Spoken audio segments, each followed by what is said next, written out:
Es absolutamente necesario y desde hace mucho tiempo que es necesario que Uruguay tenga generación de energía de la que pueda disponer sin necesidad de depender de la capacidad de generación hidroeléctrica. Es decir, es lo que se llama generación de energía al firme. Prende la máquina, le pone combustible y genera energía. No depende del viento, no depende del agua, no depende de otros factores de la naturaleza que nos pueden ayudar de modo más barato a tener energía, pero pueden no existir. Uruguay tiene que tener un respaldo de energía térmica al firme que hoy no tiene. Hoy tiene la Central Valle, que está absolutamente superada en el tiempo, igual funciona, pero debería estar cerrada, tiene 80 años o una cosa así. Tiene la central de La Tablada, con dificultades, con su eje principal roto por una sobreexposición al uso y reparándose en Canadá. Y tiene la central, más que la central, las turbinas aeroderivadas que están ubicadas en Punta del Tigre, que son turbinas de avión típicas que se utilizan para generar energía en los picos. Es decir, la diferencia que tiene una central como la Central Valle y estas otras turbinas aeroderivadas que generan energía es que la Central Valle demora 3 días en prenderse y estar pronta para generar, y estas otras es como si prendiera la luz. Pero funcionan o están hechas para, son turbinas, están hechas para funcionar en la altura, a determinada temperatura y durante determinado tiempo. Por eso hay que enfriarlas con el agua, por eso están ubicadas cerca del río Santa Lucía, y no están dispuestas para funcionar mucho tiempo. Pero sí, cuando hay un pico de consumo, por ejemplo, un día muy frío, en teoría por lo menos, usted necesita generar más energía, prende las turbinas aeroderivadas. Como esto no ha pasado, porque lo que ha pasado es que nos hemos quedado sin energía, esas turbinas aeroderivadas están funcionando de modo permanente. Y se han tenido que contratar motores, grandes motores, que han llegado al país alquilados a un precio muy alto para generar energía. Todo esto es cuando no tenemos suficiente agua en las represas. Lo que Uruguay necesita desde hace mucho tiempo es una central, se llama de ciclo combinado, que genere 450 megawatts y nos dé independencia. Que sea de ciclo combinado quiere decir que es una central de una mucho mayor eficiencia que las centrales viejas como la Central Valle, que generan energía a partir del calor, de una turbina que funciona con el calor que se genera con el combustible, que puede ser gasoil o puede ser gas. La de ciclo combinado combina 2 centrales térmicas que funcionan por el calor y una tercera que es a vapor, que funciona aprovechando los vapores que calientan las 2 primeras turbinas. Es decir, que lo que se disipa como calor y no genera energía, que es más de la mitad del calor generado en esas primeras turbinas, lo aprovecha en parte la segunda a través del vapor, y esa segunda turbina le da un mayor uso a la energía o al calor generado por el combustible inicial. Es decir, tiene mucho mejor rendimiento, genera más energía con la misma cantidad de combustible. Esta es una central de altísima tecnología. Uruguay no tiene ninguna instalada, son muy caras. Toda su instalación, su operación y su mantenimiento cuesta unos entre 500 y 600 millones de dólares. Y Uruguay tenía dispuesto instalar una en un proceso licitatorio largo que quedó para ser adjudicado por el nuevo gobierno de Tabaré Vázquez en el 2005. Estaba todo pronto y las autoridades de UTE que ingresaron en el 2005 lo desecharon y resolvieron comprar las turbinas aeroderivadas y no la central térmica. Hoy este gobierno se dio cuenta que aquello fue un error y se encamina desde ya un tiempo a un proceso licitatorio para comprar, instalar y operar, porque no puede operarlo los técnicos de UTE, hay que capacitar, o sea que el que viene monta instala esas grandes turbinas y las va a operar y a darle mantenimiento durante un tiempo mientras SUTE prepara gente para ello, un tiempo, varios años. Entremos ahora un poco al proceso licitatorio, que ha tenido algunas idas y venidas, y como que ha quedado acéfalo y aparece una segunda empresa. ¿Quiénes se presentaron y cuáles fueron, por lo menos, los motivos como para que quedara en primer lugar una empresa de la cual después se le dice que no? Hubo un primer llamado de licitación, se presentaron 5 empresas. Estas tienen que precalificar por antecedentes. En aquel momento se establecía que las empresas tenían que acreditar fehacientemente haber construido por lo menos 3 centrales de 450 megawatts en los últimos 10 años. Este era un requisito esencial para poder participar. De esas 5 empresas que se presentaron, la primera que resultó calificada por lo que se llama el ICO. El ICO es un índice comparativo de ofertas. Es bastante más complicado que el precio. Es como si yo le dijera, usted tiene que comprar un auto. Entonces usted me va a decir, bueno, está bien, pero yo quiero saber cuánto cuesta el auto. Pero quiero saber también cuánto combustible me gasta, cuánto me cuesta la patente, cuánto me cuesta el seguro, cada cuánto le tengo que hacer un ajuste de motor. Quiero saber qué aceite lleva y cuánto me cuesta. Tiene repuestos en el Uruguay, me sale muy caro. Es decir, usted para tomar la decisión va a combinar una serie de factores. A lo mejor compra el más barato y luego tiene que le da 4 kilómetros por litro, o tiene una patente carísima, o no tiene repuestos. Entonces, la combinación de todos esos elementos da el ICO. Y en este caso, el ICO viene a ser equivalente al rendimiento, es decir, cuánto cuesta instalarla, operar esa central, cuánto cuesta mantenerla, cuánto consume de combustible y con ese combustible qué cantidad de energía genera y qué potencia tiene.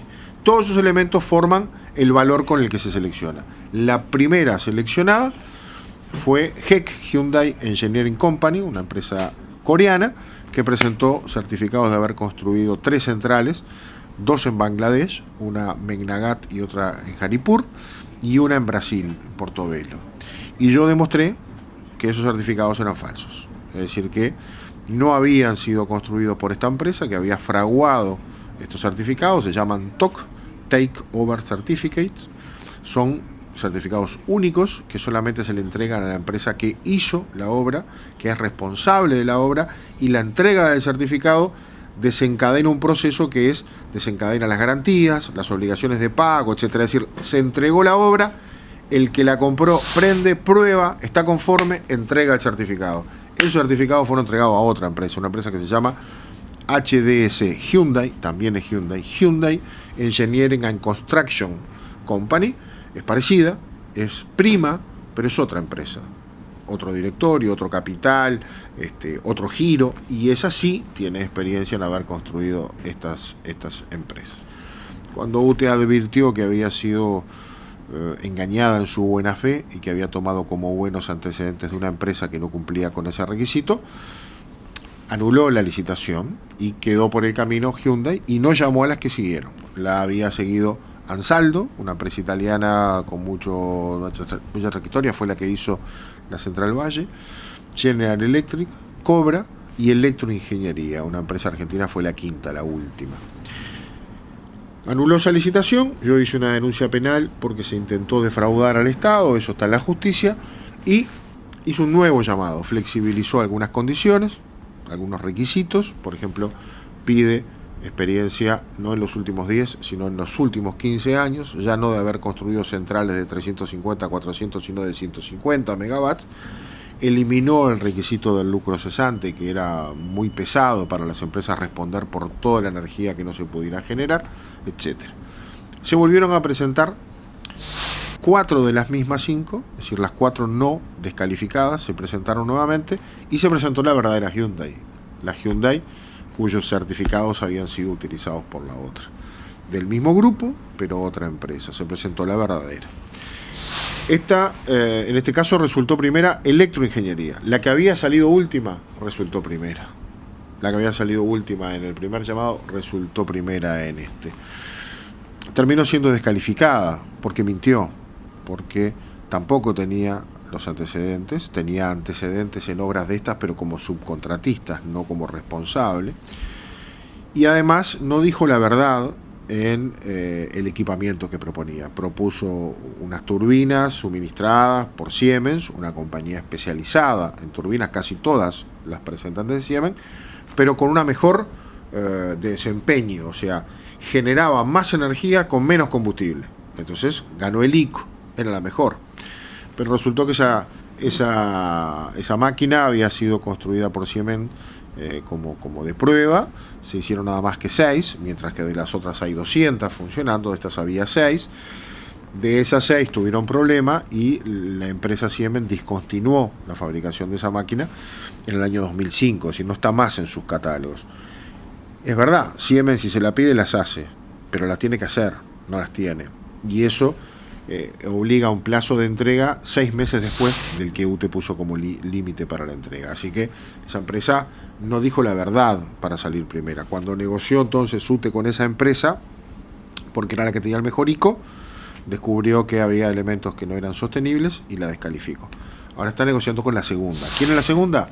La Hyundai aquella, que había sido adulterada en sus documentos, Hyundai Engineering and Construction Company, cuyo sigla es HDS. Bueno, ahí está UTE con eso. Yo lo que estoy pidiendo ahora también es que si esta empresa UTE, esta empresa Hyundai, para acreditar su experiencia, presenta esos certificados, las centrales de Mennagat, de Haripur y de Portobelo como propias, me manden una copia, porque eso es prueba que las otras son falsas. Esa es la prueba de que las otras son falsas. Y lo otro está en la justicia. Y si no las presenta, bueno, habrá que ver entonces qué es lo que presentó el otro. Yo creo que si presenta sus certificados, quedará claro la falsificación previa y tendrá que haber algún responsable por haber intentado defraudar al Estado en la licitación más grande que ha hecho UTE en su historia por este volumen de $600 millones. En eso está ahora, lo analiza el directorio. ¿Qué dijeron las autoridades cuando vinieron a la comisión de diputados? Porque pidieron ser recibidos, ¿no? Vinieron 2 veces. La primera citada por mí, la Comisión de Industria, precisamente porque yo les dije a UTE, mediante un pedido de informes que mandé en marzo, que yo tenía documentos que demostraban que lo que había presentado esta GEC, esta primera Hyundai, eran falsos, y UTE hizo de cuenta que no escuchó y siguió adelante negociando. Y lo volví a decir, y tampoco escuchó. Y lo volví a decir, y tampoco escuchó. Dijo que no estaba en condiciones de determinar si eran falsos. Y siguió adelante con una cosa que podía haber sido un escándalo. Es decir, le podíamos haber encargado no solo la obra más cara, sino además una inversión estratégica para el país, porque después que pasan 3 años haciendo la obra y usted descubre que no estaban preparados para hacerla y que no anda bien, no tiene tiempo a desarmarla y armarla de vuelta. O ese tiempo cuesta mucha plata.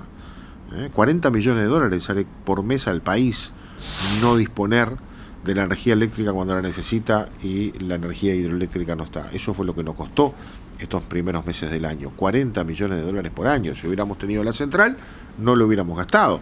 Bueno, hay que mirar muy bien. Pues usted miró para el costado. Entonces yo lo cité, y cuando lo cité les hice un precioso PowerPoint mostrándole la falsificación.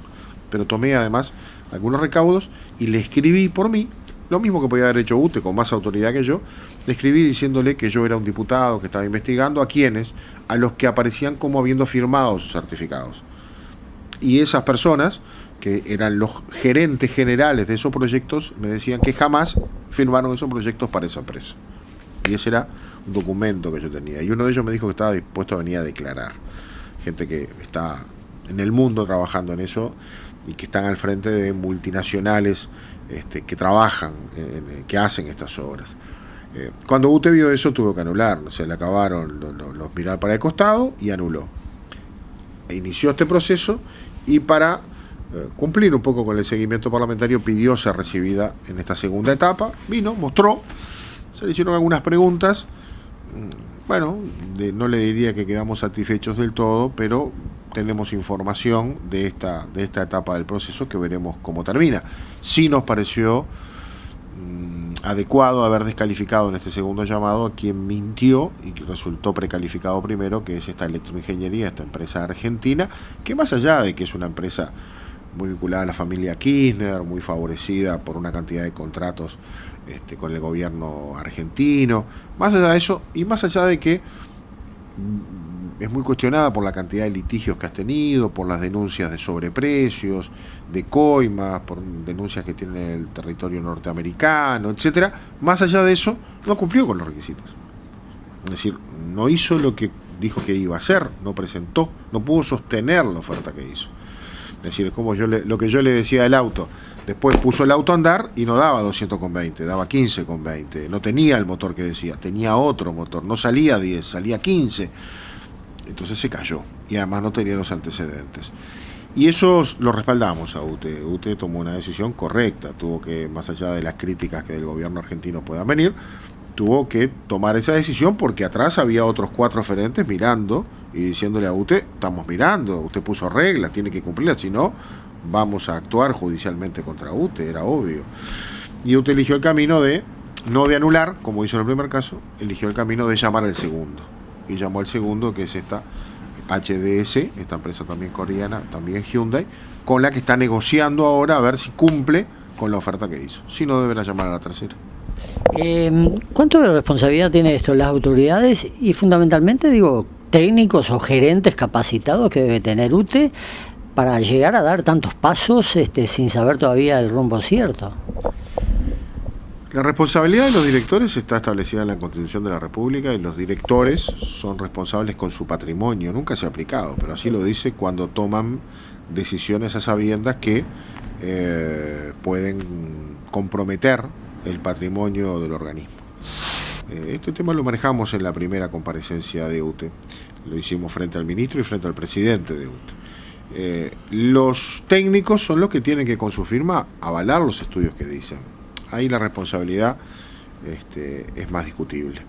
Yo creo, y lo he dicho, que UTE no tiene un cuerpo técnico hoy en materia de ingeniería debidamente preparado para intervenir en este tipo de llamados. No son corrientes, son equipamientos nuevos.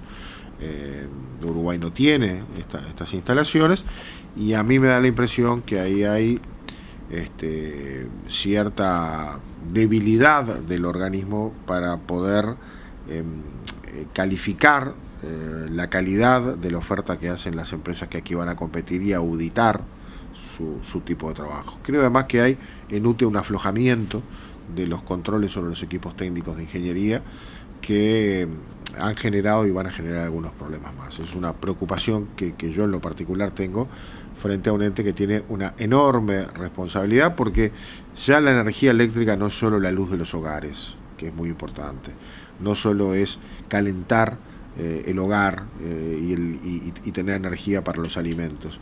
Hoy es básicamente un factor estratégico para la producción y el crecimiento. Si no tenemos energía suficiente, el crecimiento económico se estrangula.